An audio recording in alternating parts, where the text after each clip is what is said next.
South ఇండియాలోని అతి తక్కువ ధరలకి రత్నాలనందించే ఏకైక సంస్థ 6JVR. నమస్తే, నేను Keshav. Welcome to Suman TV. Andhra Pradesh రాష్ట్రానికి సంబంధించి కీలకమైనటువంటి అంశాలని కేంద్రంతో చర్చించేందుకు దావోస్ నుంచి నేరుగా ఢిల్లీలోనే ల్యాండ్ అయ్యారు చంద్రబాబు నాయుడు. ఈరోజు ఒక్కరోజు చంద్రబాబు నాయుడు గారు ఆంధ్రప్రదేశ్ ముఖ్యమంత్రి హోదాలో కేంద్ర మంత్రులతో చర్చలు జరపడం, సంప్రదింపులు జరపడం, నేరుగా మళ్ళీ ఆంధ్రప్రదేశ్కి వచ్చేయడం కూడా చకచకా జరిగింది. అయితే ముఖ్యమంత్రి టూర్ వలన ఏపీకి బడ్జెట్లో ప్రాధాన్యం రాబోతోంది అనేది ఒక చర్చ. మరోవైపు మరొక కీలకమైనటువంటి ప్రాజెక్ట్ని ఏపీ సీఎం కేంద్ర ప్రభుత్వంతో ఒప్పించేందుకే ఈ పర్యటన చేశారు అనేటువంటి చర్చ మరోవైపు నడుస్తుంది. ఇందులో వాస్తవం ఏంటి? కొత్తగా చంద్రబాబు నాయుడు కేంద్రం నుంచి కోరుతున్నటువంటి ప్రాజెక్ట్ ఏంటి? ఒకసారి విశ్లేషించేటువంటి ప్రయత్నం చేద్దాం. మనతో పాటు అనలిస్ట్ సుబ్రహ్మణ్యం గారు. సుబ్రహ్మణ్యం గారు, నమస్కారం. నమస్కారం సార్. దావోస్ టూర్ వరుసగా 4 రోజులు, మొత్తం మీద 5 రోజులు అక్కడ గడిచిపోయింది. నేరుగా ఢిల్లీలో ల్యాండ్ అయ్యారు చంద్రబాబు నాయుడు. అవును. ఒక్కరోజు కీలకమైనటువంటి మంత్రులు, ముఖ్యంగా నిర్మలా సీతారామన్ గారు బడ్జెట్ ప్రవేశపెడతారు కాబట్టి ఫిబ్రవరి 1వ తేదీన ఆమెతో భేటీ అనేది చాలా ముఖ్యమైనటువంటిది. అయితే ఆల్రెడీ ఆయన ఢిల్లీ నుంచే దావోస్ వెళ్ళారు. సో అప్పటికే ఆయన ఒపీనియన్స్, ఆయన రిక్వైర్మెంట్స్ చెప్పేశారు. మళ్ళీ ఢిల్లీలో ఈ భేటీలు జరపడానికి కారణం ఏంటి? సార్, ఇప్పుడు చంద్రబాబు నాయుడు గారి పరిస్థితి ఎలా ఉంటుందంటే సార్, అవకాశం దొరికిన ఎక్కడా వదిలేటటువంటి మనస్తత్వం ఉన్న క్యాండిడేట్ కాదు సార్. చిన్న అవకాశం దొరికినా దాన్ని పెద్దది చేసుకొని ఏ విధంగా రాష్ట్ర భవిష్యత్తు కోసం వాడుకోవాలన్నటువంటి ఆలోచన ఉన్నటువంటి గొప్ప మనిషి. 24 గంటలు అదే ఆలోచనలో ఉంటాడు ఆయన. ఇప్పుడు మామూలుగా అయితే 4-5 రోజులు ఆ చలిలో పోయి కష్టపడ్డాం కదా, ఆడ చలి పడుతుంది అనుకునేటటువంటి తత్వం కదా ఇంతకు ముందర. అందులో చలిలో అందరూ కూడా కోట్లు గీట్లు వేసుకొని తిరుగుతుంటే ఈయన ఎప్పుడు వేసుకున్న సొక్క వేసుకొని తిరుగుతున్నాడు ఆయన.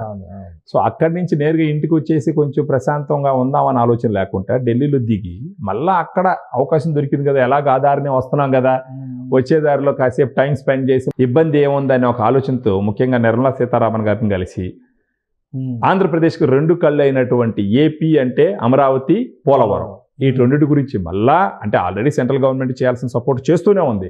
అయినప్పటికీ ఆ ఇంటెన్సిటీ ఎక్కడ తగ్గుతుందేమో అని చెప్పేసి ఎలాగ అవకాశం దొరికింది కదా అని కలుద్దామని చెప్పేసి కలిసి దానికి ముందరగా వచ్చేసి వైజాగ్ స్టీల్ ప్లాంట్కి వాళ్ళు ఇచ్చినటువంటి ఫైనాన్షియల్ ఎయిడ్ గురించి థ్యాంక్స్ చెప్తూ దాంతోపాటు మళ్ళా ఒకసారి అప్డేట్ ఇచ్చి అమరావతిలో ఏం జరుగుతుంది, పోలవరంలో ఏం జరుగుతుంది అని అప్డేట్ ఇచ్చి దానికి కావాల్సినటువంటి సపోర్ట్ అడుగుతూ దానితో పాటు తెలుగు తల్లికి జలహారితని రీసెంట్గా ఒక పదం మొదలుపెట్టినాడు ఈయన. ఇప్పుడు పోలవరం పనులు వచ్చేసి ఏంటంటే వంశాధార దాకా ఇటు ఉత్తరాంధ్రకి సపోర్ట్, అంటే ఒక 7 లక్షల ఎకరాలకి సాగుకు ఉపయోగపడేటువంటి ప్రాజెక్ట్. కృష్ణా, గుంటూరు జిల్లాల నుంచి మొదలుకొని శ్రీకాకుళం వరకు పోలవరంతో వాటర్ స్టెబిలైజేషన్ కవర్ చేయొచ్చు. అది జరిగితే కనుక రాయలసీమకి మళ్ళీ శ్రీశైలం నుంచి కానీ పోతిరెడ్డిపాడు నుంచి కానీ రావాలి, నీళ్లు ఇవ్వడానికి అవకాశం ఏర్పడుతుంది. అది కాన్సెప్ట్. అది కాకుండా గోదావరి బనకచర్ల అనేటువంటి ప్రాజెక్ట్ ని ప్రపోజ్ చేశారు. మొన్న అమిత్ షా గారి పర్యటన సందర్భంలో ఒక ఎక్స్క్లూజివ్ రిపోర్ట్ ఏదో హ్యాండ్ ఓవర్ చేశారు అన్నారు. బహుశా అందుకనే ఏమన్నా వెళ్ళారా ఢిల్లీ? సార్, అవకాశం దొరికిన దగ్గరంతా ఆయన అనుకున్న ఈ ప్రాజెక్టు గురించి పదే మాట్లాడుతున్నాడు సార్. ఒకటి వచ్చేసి సెంట్రల్ గవర్నమెంట్ అప్రూవల్ కావాలి, సపోర్ట్ కావాలి. ఇంకోటి P4 మోడల్లో కూడా దాన్ని చేస్తానని చెప్పేసి అని చెప్పడం జరిగింది. ఈనాడు అమిత్ షా గారు వచ్చినప్పుడు కూడా ఆ సభలో కూడా సెంట్రల్ గవర్నమెంట్ కొంచెం సపోర్ట్ చేస్తే గోదావరి బనకచర్ల ప్రాజెక్టు కూడా నేను టేకప్ చేసి తొందరలో పూర్తి చేస్తానని చెప్పేసి ఆ సందర్భంలో కూడా ఆయన రిక్వెస్ట్ చేయడం జరిగింది. ప్రత్యేకించి ఈ గోదావరి బనకచర్ల ప్రాజెక్ట్ వచ్చేసి ప్రతి సంవత్సరం గోదావరి నుంచి ఇంచుమించు 3,000 TMCలు వాటర్ వృధాకి వెళ్ళిపోతుంది సముద్రంలోకి. దాన్ని కనీసం ఒక 300 TMCలు వాటర్ గాన దాన్ని బనకచర్ల దాకా తీసుకొని వెళ్ళగలిగితే సర్ప్లస్ వరద నీరు సర్ప్లస్ అంటే వేస్ట్ అయిపోయే వాటర్ని ఒడిసి పట్టుకొని కర్నూలు దాకా తీసుకొని వెళ్ళగలిగితే అటు పక్క రాయలసీమ మొత్తం రత్నాలసీమ చేయొచ్చు అన్న ఆలోచన అనమాట. ఉద్యానవన పంటలకి దాన్ని ఒక హబ్గా చేయొచ్చు, ఇంచుమించు కుప్పం దాకా తీసుకెళ్ళచ్చు ఆ నీళ్లు. సో ఈ ఆలోచనతో దీన్ని గాన పూర్తి చేస్తే ఇటుపక్క పోలవరం, అటుపక్క గోదావరి బనకచర్ల ప్రాజెక్టు పూర్తయిందంటే ఆంధ్రప్రదేశ్ మొత్తం ఇంక్లూడింగ్ పెన్నా నది, ఒంగోలు అంటే ప్రకాశం జిల్లా, నెల్లూరు జిల్లా మొత్తానికి సపోర్ట్ చేసేటటువంటి ప్రాజెక్ట్ ఈ గోదావరి బనకచర్ల ప్రాజెక్టుగా చూడాలి. సో దీనికి సమయం దొరికినప్పుడు, సందర్భం దొరికినప్పుడు అంతా గట్టిగా పర్సువేట్ చేస్తున్నాడు. ఇప్పుడు ఈ రోజు నిన్న నిర్మలా సీతారామన్ గారిని కలిసిన దగ్గర కూడా దీని గురించి రిక్వెస్ట్ చేయడం ఒక అజెండాగా పెట్టుకున్నాడు ఆయన. ఇప్పుడు దాన్ని కూడా అప్రూవల్ అయిందంటే పనిలో పోలవరంతో పాటు కూడా దాన్ని కూడా టేకప్ చేస్తే కనుక ఏళ్ల హయాంలోని 5 సంవత్సరాల్లోనూ పూర్తి చేసేటటువంటి అవకాశం ఉంటుంది. మన అమిత్ షా గారు కూడా 2028కి పోలవరం పని పూర్తి అవుతుంది, మీకు వాటర్ వస్తుందని గంటా పథకం అని చెప్పడం జరిగింది. వీళ్ళు 2027కే టార్గెట్ పెట్టుకున్నప్పటికీ అమిత్ షా గారు 2028 అంతా మీకు వాటర్ వస్తుంది అని చెప్పేసి సాక్షాత్ సెంట్రల్ గవర్నమెంట్ నుంచి ఆయన భరోసా ఇవ్వడం జరిగింది. సో ఆ రకంగా ఎప్పుడు ఎక్కడ ఏం చేస్తున్నా సరే ఈయన ఈ అమరావతిని మర్చిపోడు, ఈ పోలవరాన్ని మర్చిపోడు. పోలవరంతో పాటు ఇప్పుడు కొత్తగా ఈ గోదావరి బనకచర్ల ఒకటి మొదలు పెట్టాడు అనమాట. సో ఈ 3 గాన పూర్తి అయితే అంటే గోదావరి బనకచర్ల ఈ పోలవరం వాటర్ కిందకే వస్తుంది. ఆ తర్వాత అమరావతి డెవలప్మెంట్కి వస్తుంది. సో ఇవి గాన పూర్తయినాయి అని అంటే ఏ రాష్ట్రానికి లేనటువంటి ఒక గొప్ప అవకాశం ఆంధ్రప్రదేశ్కి వచ్చేటటువంటి అవకాశం ఉంది. కాబట్టి దాన్ని ఇంత స్ట్రాంగ్గా, ఇంత కన్సిస్టెంట్గా, ఇంత డీప్గా ఆయన కంటిన్యూస్గా పర్సూట్ చేయడం మనం చూస్తా ఉంటాం. అంటే మామూలుగా అయితే ఈ ఎక్కువ ఎయిర్ ట్రావెల్ చేస్తే జెట్ లాగ్లు ఇలాంటి సమస్యలు ఉంటాయి. మరి ఈయన ఢిల్లీ ఎయిర్పోర్ట్లో కూడా ఆయన చేసిన ట్వీట్లోనే ఉన్న ఫోటో ఏంటంటే ఇండోనేషియా హెల్త్ మినిస్టర్ ఢిల్లీ ఎయిర్పోర్ట్లో ఉంటే మిస్టర్ బుడీజీ సాదికిన్ ఆయన్ని కలిసి మళ్ళీ అక్కడ ఉండేటువంటి బిజినెస్ ఆపర్చునిటీస్ మీద డిస్కస్ చేశారు. వాళ్ళు ఇక్కడ ఇన్వెస్ట్ చేయడానికి ఉండేటువంటి మార్గాల గురించి చర్చించారంట. ఇదే అర్థం చేసుకోవాలి సార్. మనకి ఇప్పుడు ఆంధ్రప్రదేశ్ జనాలు ఆ తరానికి సంబంధించిన పొలిటీషియన్ ఈయన.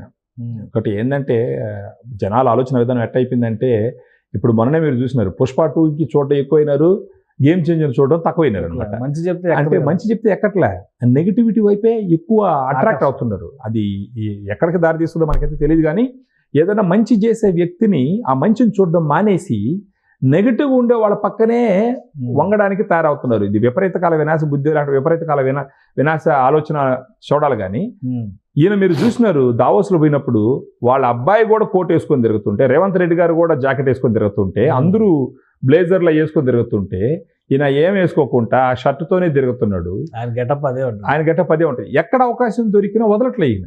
సో ఆయనలో ఉన్న ఆ చిత్తశుద్ధి ఇప్పుడు ఇన్ని సంవత్సరాల వయసులో ఆయనకి ఏం అవసరం సార్? ఇప్పుడు ఇవన్నీ మళ్ళా వచ్చి ఢిల్లీ ఎయిర్పోర్ట్లో కూర్చొని ఆయన ఎవరో ఇండోనేషియాని పట్టుకొని మళ్ళీ ఆయనతో సోదేయకపోతే, ఫర్ ఎగ్జాంపుల్ చూడండి, ఇప్పుడు ఆయనతో మళ్ళీ ఇది చేయకపోతే ఏం ఆడ కాసేపు రెస్ట్ తీసుకొని జెట్ లాగ్ అని చెప్పేసి తినేసి సైలెంట్గా వచ్చి కదా.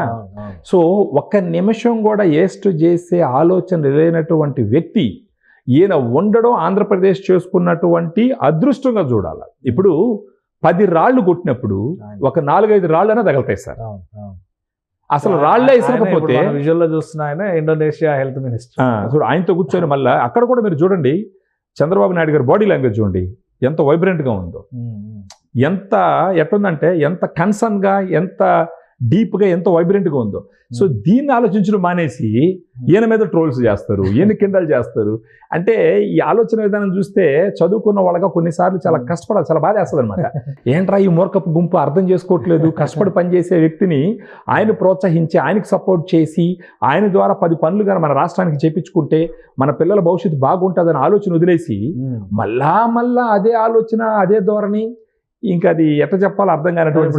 అదే ఆంధ్రప్రదేశ్కి ఇన్వెస్ట్మెంట్స్ రావాలంటే ఇంకా ఇది ఒకటే మార్గం, ఇక అందరినీ కలవడం, ఆంధ్రప్రదేశ్లో ఉన్నటువంటి అవకాశాలను ఎక్స్పోజ్ చేయడం. ఇప్పుడు ఒక ప్రోడక్ట్ అమ్మాలి అంటే ఇప్పుడు ఒక దగ్గరకు పోయి అమ్మేస్తే ఒక దగ్గరకు పోతే ఒక దగ్గర అమ్మలేము సార్.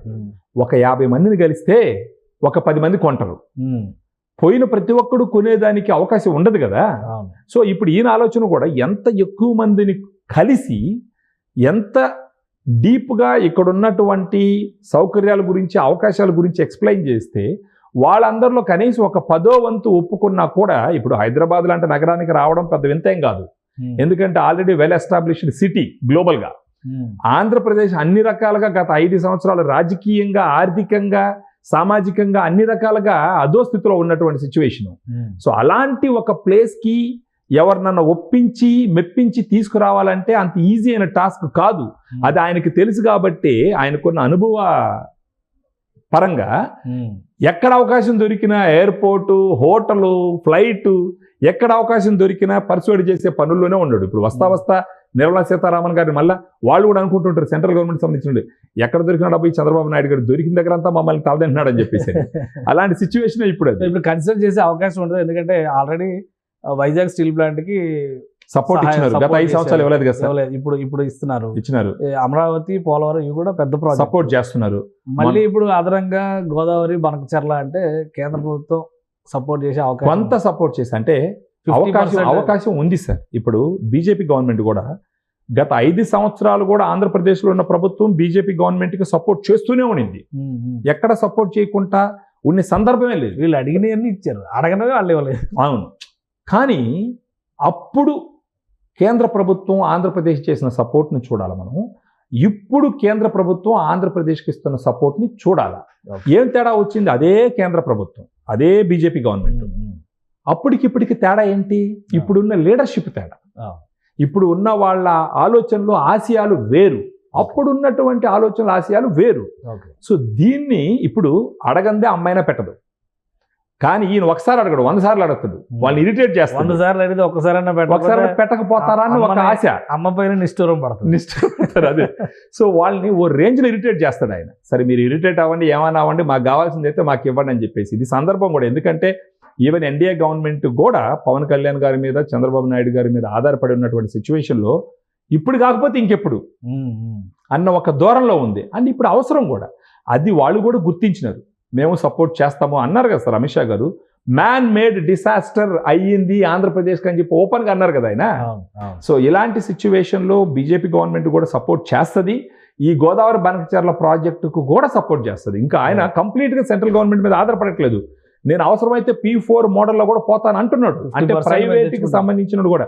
వీళ్ళు అప్రూవల్ ఇచ్చి ఎంతో కొంత సపోర్ట్ చేస్తే రిమైనింగ్ ఎయిడ్ వచ్చేసి ఆయన ఏం చేస్తాడు? P4 మోడల్లో పోయి ఎవరినో ఒకరిని తీసుకొస్తాడు. సో ఆ విధంగా తీసుకొచ్చినారంటే ఖచ్చితంగా ఆ ప్రాజెక్ట్ కూడా ముందరకు పోయి, ఒకవేళ 2028కి పోలవరం పూర్తి అయినా 2029కి ఈ గోదావరి బనకచెర్ల పనులు పూర్తయ్యే అనుసంధానం పూర్తయిందంటే మొత్తం రాష్ట్రం జలమయం అవుతుంది. జలమయం అంటే నెగిటివ్గా కాదు, పాజిటివ్గా. సో అందరూ వచ్చేసి పంటలు పండించుకుంటారు. పూర్తిగా మన ఆంధ్రప్రదేశ్ వచ్చి వ్యవసాయ ఆధారిత రాష్ట్రం కాబట్టి, అక్కడి నుంచి మనకు కోస్టల్ లైన్ ఉంది కాబట్టి వ్యవసాయ ఉత్పత్తులు ఎక్స్పోర్ట్ చేసుకునే దానికి కూడా అవకాశం ఉంటుంది. ఇప్పుడు అన్ని దగ్గర ఎయిర్పోర్ట్లు కూడా పెట్టడం జరుగుతుంది. నెల్లూరు ఎయిర్పోర్ట్, ఇప్పుడు ఆగ్రో బేస్ అదే కదా, ఉడాన్ స్కీమ్ అదే కదా. అవును. అగ్రికల్చరల్ ఉత్పత్తులను కూడా ఇప్పుడు ఈ రోజు టమాటాలు చిత్తూరు జిల్లాలో మదనపల్లిలో బాగా పండితే ఒక రోజులో 2 రోజుల్లో పాడై 4 గంటలు ఢిల్లీకి తీసుకెళ్ళి అక్కడ 4 గంటలు ఢిల్లీకి తీసుకెళ్ళి 2 గంటలు మాక్సిమం. దాంట్లో భాగంగానే ఈ ఎయిర్పోర్ట్లు అన్ని వస్తున్నాయి. ఒక పక్క ఎయిర్పోర్ట్లు వస్తున్నాయి, ఒక పక్క వాటర్ రిసోర్సెస్ ని ఒడిసి పట్టి వాడుకునే విధంగా ప్రయత్నం చేస్తున్నారు. సో ఇది అగ్రికల్చర్ గా కూడా డెవలప్ అయ్యేదానికి అన్ని రకాలుగా అవకాశాలు ఉంటాయి. రైట్. థ్యాంక్ యూ సుబ్రహ్మణ్యం గారు విశ్లేషణ. ఇది Andhra Pradesh CM Chandrababu Naidu Davos tour ముగిసిన వెంటనే ఢిల్లీలో అడుగు పెట్టడానికి ప్రధానమైనటువంటి కారణం ఇదే. ముఖ్యమైనటువంటి ప్రాజెక్టులకు సంబంధించిన అంశాలను ఒకసారి గుర్తు చేయడంతో పాటు గోదావరి బనకచెర్ల ప్రాజెక్ట్ని ఒక ప్రతిష్టాత్మకమైనటువంటి ప్రాజెక్టుగా ఏపీ సీఎం తీసుకున్నారు. దీనికి కనుక క్లియరెన్స్ తెచ్చుకోగలిగితే, అలానే అమరావతికి పోలవరంకి నిధులు తీసుకురాగలిగితే, ఈ బడ్జెట్లోనే వాటికి అష్యూరెన్సెస్ అన్ని క్లియర్గా వస్తే పనులు మరింత వేగంగా ముందుకు వెళ్ళడానికి అవకాశం ఉంటుందని ఆయన భావిస్తున్నారు. ఈ క్రమంలోనే కేంద్రంలో ఉన్నటువంటి మంత్రులతో, ముఖ్యంగా ఆర్థిక మంత్రి నిర్మలా సీతారామన్తో భేటీ జరిపి ఆంధ్రప్రదేశ్ చేరుకున్నారు. సో ఫిబ్రవరి 1వ తేదీన కేంద్ర బడ్జెట్ సమర్పణ పార్లమెంట్లో ఉంటుంది. అప్పుడు ఆంధ్రప్రదేశ్కి ఎలాంటి వరాలు వస్తాయో వేచి చూడాలి. ఇది special discussion. Keep watching. Suman టీవీలో మీ పర్సనల్ అండ్ బిజినెస్ ప్రమోషన్స్ కోసం కింది నెంబర్కి కాంటాక్ట్ చేయండి.